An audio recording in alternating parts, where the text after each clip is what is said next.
Hi everybody, and welcome to week 2 of Child Development 180. I'm going to take you pretty quickly through the slides. Make sure that you look through the entire version at a slower pace when you have some time, and also make sure that you do your assigned textbook reading, which is in the week 2 module. Alright, so we're going to focus in on development of self. So please remember that middle childhood is an important period when children develop a sense of who they are, what they can do, and how others perceive them. This is huge for this developmental age. And I think sometimes we lose track of that, but really children are focused in on that, and that's really when they develop a sense of self. It's a critical period, obviously, in their life, and we need to give them as much support and care as we can. Alright, so children are assessing their own competence. It is very common that children during this time period will compare themselves to others, and that's whether or not they voice it to you or not. Sometimes this will come out naturally in conversation, and sometimes this is just an internal struggle that they are working through. Not even necessarily a struggle, but sometimes it's just something that they're doing. And they will evaluate their own personal behavior. So they really are working on who they are as a person. And so this is really when our conversations and our support comes into play. You can learn more about this topic and in alignment with theory coming in chapters 4 through 6. So look for that. During this time, children develop a sense of power. This is really when we need to start also looking out for bullying. Obviously with that comes testing of one's power. So this is a critical time that we need to be aware of. Acceptance by peers is huge during this time. Whether children act like it or not, acceptance by not only the adults in their life, but the peers is really crucial. And their self-perception is influenced by race and ethnicity.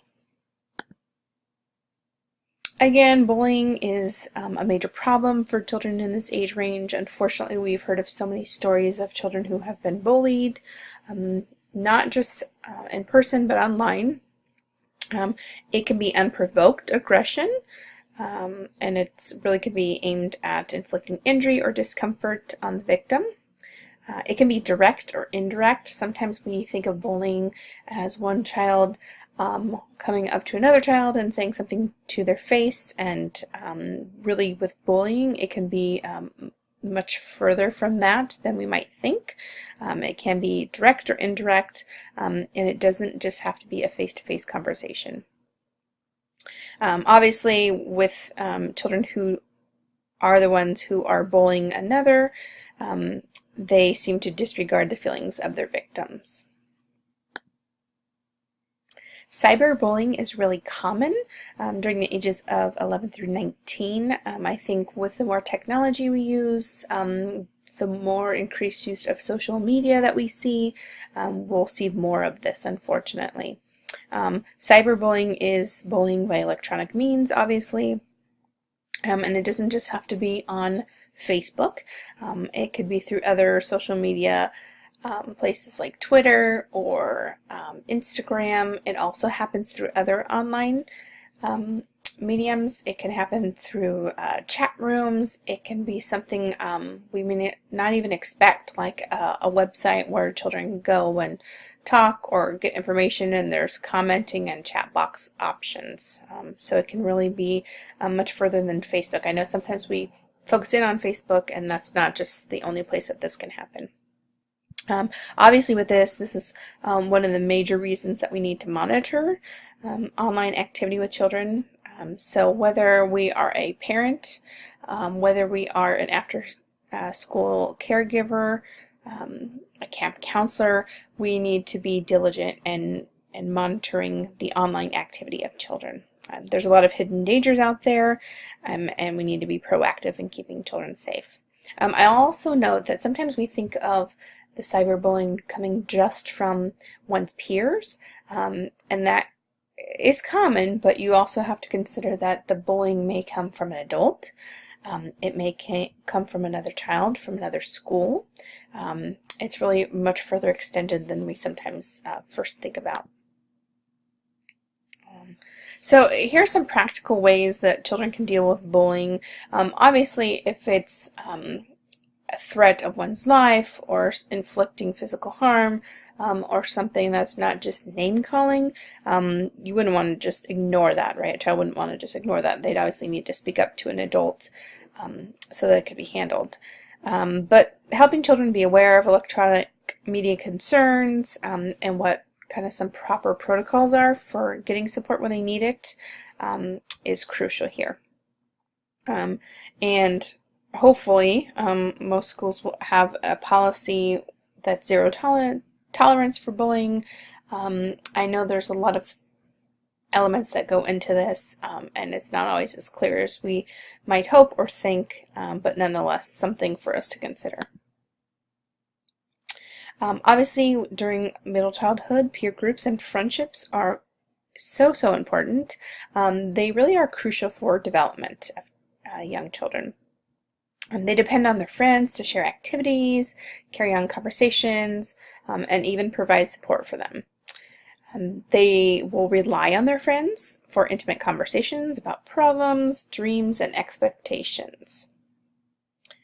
And intergender friendships become more frequent around 4th or 5th grade. Not always. It's not always what we would consider like the norm for each child, so some may not quite fit into this, but overall, this is something that we see around 4th or 5th grade. The need for friendships is really important. I know sometimes we, encourage children to be around older people, older adults, for various reasons, probably especially because of the bullying problems that we see. But the need for friendships and peers their age is really important as well. During this time, children can often form cliques, clubs, or gangs. Again, not that this is going to happen, but around this time it sometimes is the case.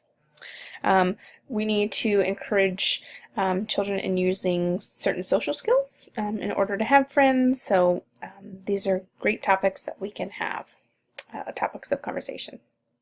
And there's some more bullet points here. Again, you can read this and view more information on this in the full lecture that's posted in the Unit 2 module.